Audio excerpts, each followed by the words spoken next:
Well, that was quick. After backlash from Blackpool Transport announcing that they were suspending the heritage trams, they have now released a statement that they will be back in the summer of 2025. The exact response comes from Blackpool Transport Managing Director Jane Cole.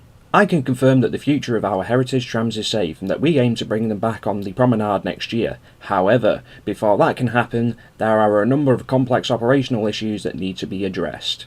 Aim to? You mean will, right? Right?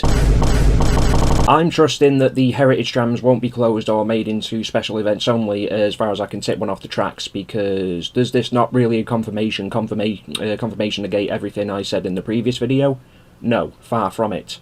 Blackpool is still a seaside town having the exact same issues as other seaside towns, and Blackpool Council need to make it clear where this redevelopment plan is actually going as regards to the identity of Blackpool. So they need to communicate with Blackpool Transport on what it is exactly that they need to keep the heritage trams alive. Funding for another depot, new tracks specifically for the heritage trams, more buses to reduce use of trams. Just ask Blackpool Transport, please, Blackpool Council. The only thing I've really changed my stance on was giving Blackpool Transport the benefit of the doubt, and the decision was made as an educated one. As looking more into it, yeah, I can see why people are saying it's done to try and bring in more money, because while Blackpool did have more visitors last year, that doesn't necessarily mean more people went on the heritage trams.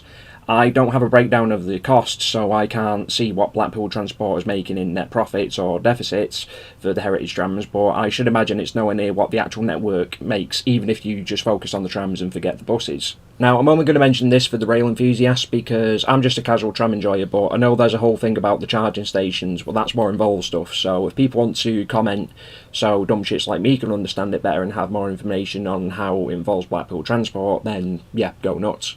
Ultimately, Blackpool Transport's initial decision to deactivate the heritage trams was done way too soon, as I feel they've not reached that point yet, despite the claims, and they're only saying the trams are safe and that they'll be back in the summer of 2025 as a form of damage control. Don't get me wrong, Blackpool Transport will have to look into the heritage trams like the Royal Yeller needing to be taken out to the woodshed. That day will come, because while it's bullshit to say it's increasingly difficult to operate now, it's not going to be a bullshit reason later on down the line. No pun intended. Because, as I previously explained, bringing too many people for an infrastructure to handle, infrastructure like public transport, you're going to need to invest heavily into said infrastructure to match, and if you have things like the heritage trams using the same transport, some form of sacrifice must be made, and I would rather not I'd rather it not be the heritage trams being reduced to still museum pieces or special events only. I still want to go to Blackpool on a normal heritage schedule instead of hearing things like Annual Heritage Weekend, heritage trams operating June 6th to June 8th, limited availability, book now, where either it's so packed you can't get a ticket on any day, or a reverse effect happens where no one buys a ticket because everyone has the same mindset of don't bother, it will be packed.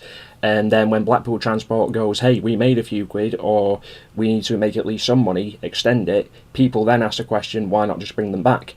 And I will safely speak for Blackpool residents and visitors, do not want to see the heritage trams being reduced to that.